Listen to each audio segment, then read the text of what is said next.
नमस्कार दोस्तों, एक बार फिर से आपका स्वागत है द सीरियस कॉमेडी शो में।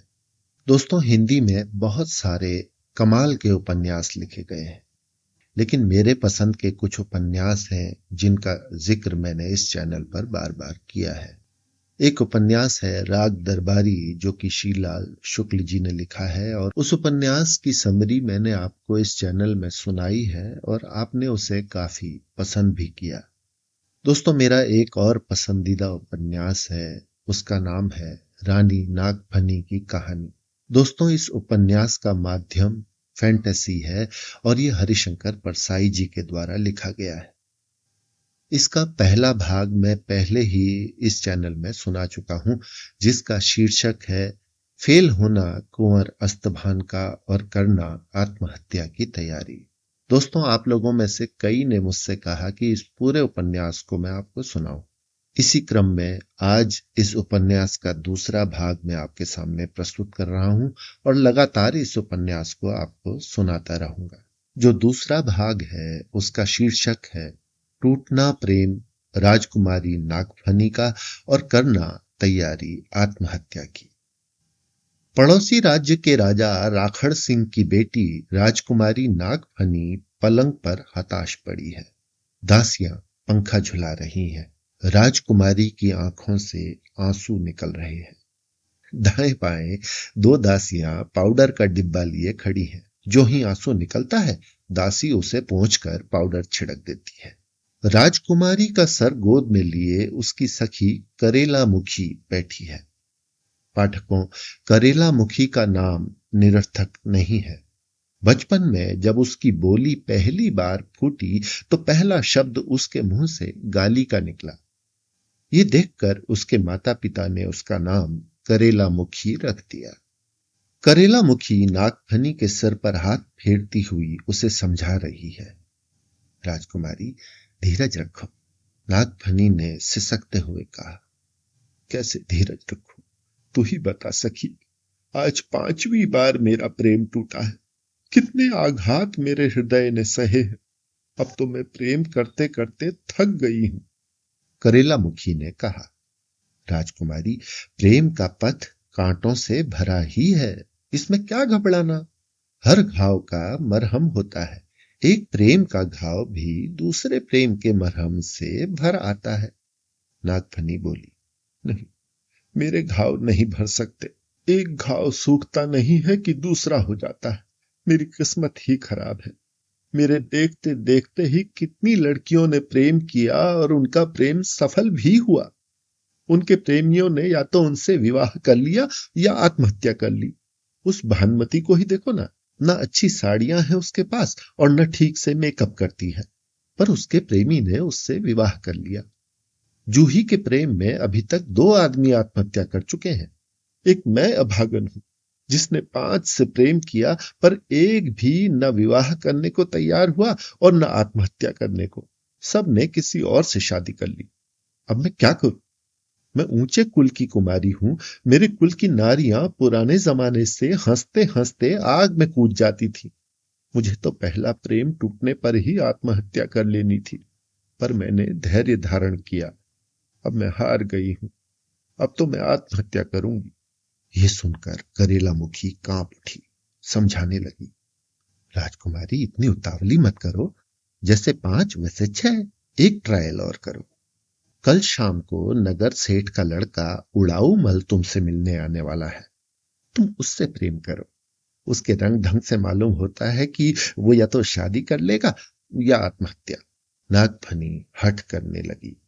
उसने कहा, नहीं, नए प्रेम के लिए मुझ में उत्साह ही नहीं रहा। अब सिर्फ मर जाने का उत्साह मेरे मन में है। करेला मुखी समझाकर हार गई, पर नागफनी अपने निश्चय पर अटल रही। पर क्यों न रहे, आन बान वाले कुल की थी। बड़ी शांति से उसने करेला मुखी से कहा, सखी, तू आत्महत्या के प्रकारों की खोजबीन करके ये बता कि किस प्रकार आत्महत्या करना मेरे कुल की प्रतिष्ठा के अनुकूल रहेगा। सारा प्रबंध भी तुझे ही करना होगा। करेला मुखी बहुत दुखी थी। वो एक आह के साथ उठी और प्रबंध करने चली गई। इधर नागफनी अंतिम चिट्ठियां लिखने बैठ गई। उसने एक चिट्ठी अपनी मां को लिखी। मां, मैं तुम्हें छोड़कर सदा के लिए जा रही हूं। मैं जीवन से निराश हो गई हूं। आज मुझे 5वें प्रेमी ने धोखा दे दिया। मैंने 5 बार प्रेम किया, पर किसी प्रेमी ने न मुझसे शादी की न आत्महत्या की। मुझे धिक्कार है। मैं तुम्हारी बेटी कहलाने योग्य नहीं हूं। तुम मुझे क्षमा करना। तुम्हारी अभागन बेटी नागफनी। इसके बाद उसने अपनी आत्महत्या के संबंध में अखबारों के लिए एक वक्तव्य तैयार किया। ये वक्तव्य प्रेमियों के नाम खुली चिट्ठी के रूप में था। इसे मैं सुना रहा हूं। मेरे भूतपूर्व प्रेमियों, मैं तुम लोगों के कारण जान दे रही हूं। यदि तुम लोगों में तनिक भी राजभक्ति होती तो तुम में से कोई एक प्राण देकर मुझे बचा सकता था, पर तुम सब कायर हो। न जाने इस देश के युवकों को क्या हो गया है। एक वो जमाना था कि एक राजकुमारी के लिए सैकड़ों युवक प्राण देने को तैयार रहते थे, और अब मुझे एक मरने वाले का टोटा पड़ रहा है। ये देश कहां जा रहा है? इस देश का कितना पतन हो गया। मेरे पिता के पास इतना धन है, ऐश्वर्य है। मैं इतने बड़े बाप की बेटी हूं। मैं एक छोटी सी चीज चाहती थी, एक आदमी की जान।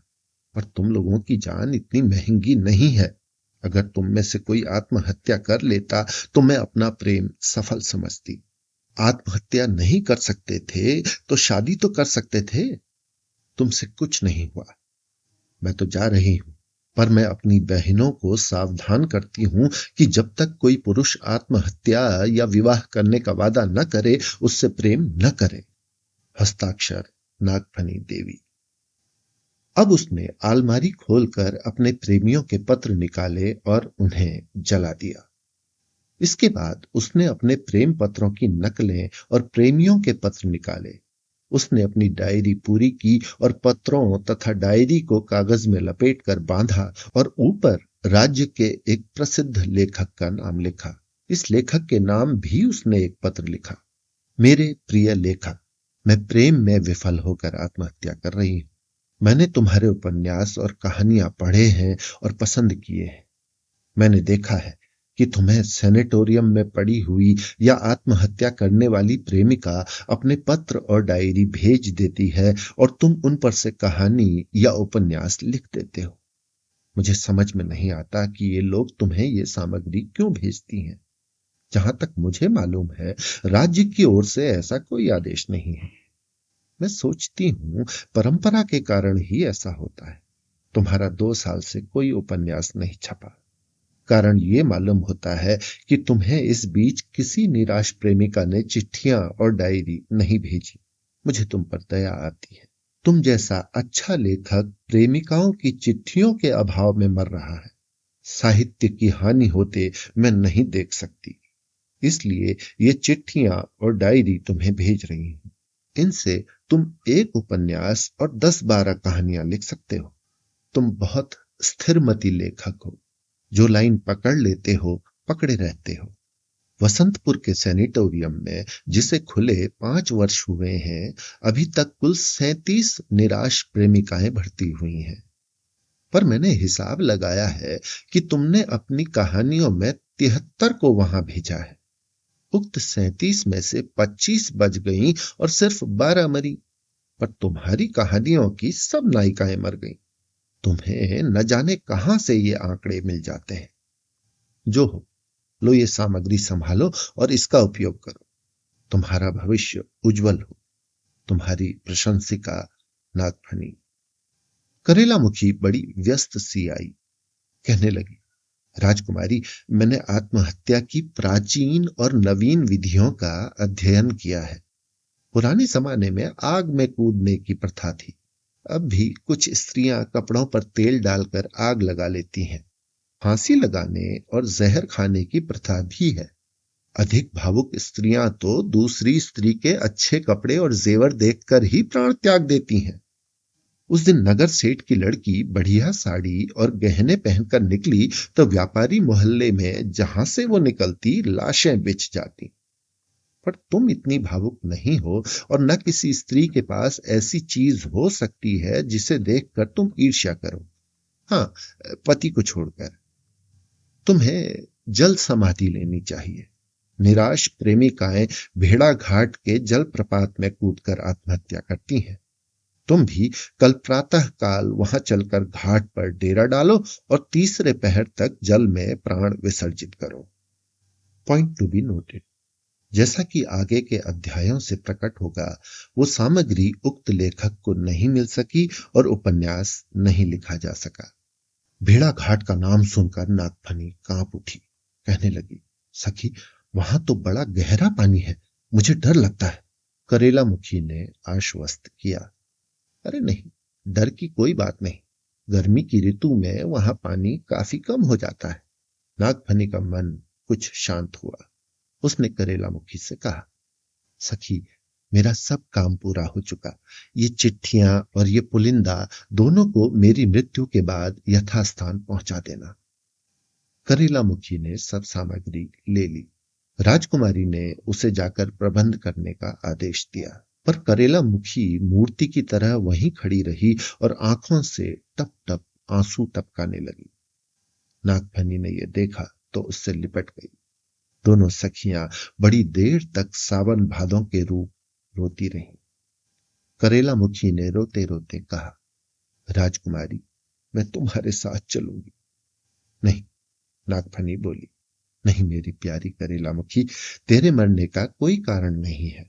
अभी तो तूने किसी से प्रेम ही नहीं किया है। मेरे प्रेम में व्यस्त रहने के कारण तुझे अपना प्रेम करने का समय ही नहीं मिला। अब तू मन लगाकर प्रेम करना। यदि तेरा विवाह हो सका तो मेरी आत्मा को उस लोक में बड़ी शांति मिलेगी। करेला मुखी ने कहा, राजकुमारी, मुझे साथ ले चलो। यदि तुम्हारा विवाह होता तो राजा साहब दहेज के साथ मुझे भी तुम्हारे साथ भेज देते। अब तुम इतनी दूर जा रही हो, तब क्या मुझे तुम्हारे साथ नहीं चलना चाहिए? नागफनी ने कहा, नहीं, ये बात दूसरी है और मैं वहां बहुत दिन नहीं रहूंगी। वहां आत्मा की हर इच्छा ईश्वर पूरी करते हैं। मैं उनसे वर मांगूंगी कि मुझे पुरुष बनाकर पृथ्वी पर भेजें और मेरे उन धोखेबाज प्रेमियों को स्त्री बनाएं। मैं उन पांचों से शादी करूंगी और उन्हें खूब कष्ट दूंगी। करेला मुखी को ये बात पटी नहीं। उसने कहा, राजकुमारी, ऐसी गलती मत करना। 5 स्त्रियों का पति खुद ही कष्ट भुगतता है। भूलकर भी ऐसा वर न मांगना। इसके बदले तुम ये वर मांगना कि उन 5 की स्त्रियां खूब लड़ें और चैन न लेने दें। नागफनी ने कहा, अच्छा ऐसा ही सही, पर तू साथ चलने का हठ मत कर। करेला मुखी के फिर आंसू टपकने लगे। कहने लगी, पर मेरा अब कौन सहारा है? नागफनी ने उसकी पीठ पर हाथ फेरते हुए कहा, घबरा मत, मैं तेरा इंतजाम कर जाऊंगी। मैं तुझे इतना धन दे जाऊंगी कि तुझे कभी कोई कमी नहीं रहेगी। पगली, धन से बड़ा संगी और मित्र कोई नहीं है। तेरे पास धन रहेगा तो 4 स्त्रियां तेरे ही आगे पीछे फिरेंगी। अच्छा, अब तू जाकर आत्महत्या का प्रबंध कर, मैं जरा आराम कर लूं।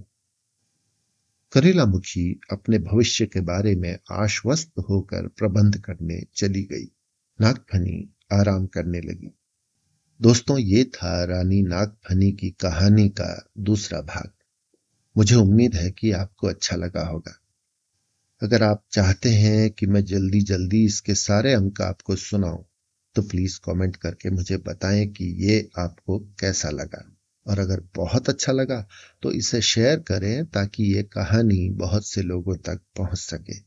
द सीरियस कॉमेडी शो के मंच पर आपके आगमन का बहुत बहुत धन्यवाद।